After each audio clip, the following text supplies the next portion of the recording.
Go. Good morning, ma'am. I am Krisa Mornes Licata, your student nurse for today. I am from Asia Pacific College. May I know your name, ma'am? Yes, ma'am. What do you want me to call you, ma'am? Yes. Okay, ma'am, Jess.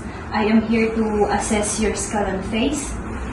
I will inspect and palpate your head to know any complications or problems. I'm expecting you to cooperate with it throughout our assessment. And don't worry, ma'am, all the informations will be used for medical purposes only. And it will be confidential between us and the physicians that I will be referring you to. Okay, ma'am? Go. Okay, ma'am. Before we begin the assessment, I will ask some questions. Do you have any history of any lumps or bumps? No. Itching po?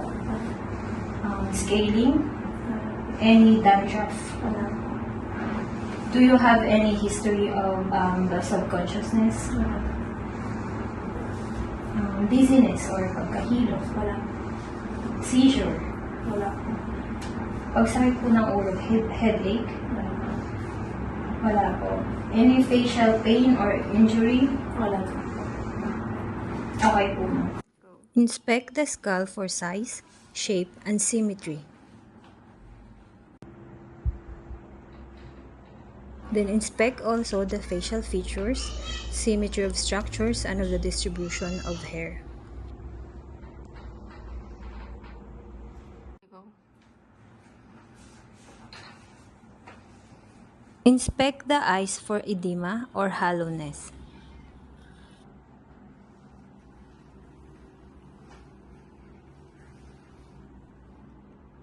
Go.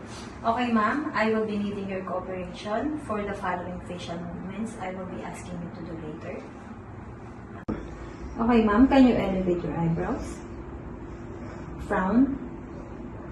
Then lower your eyebrows.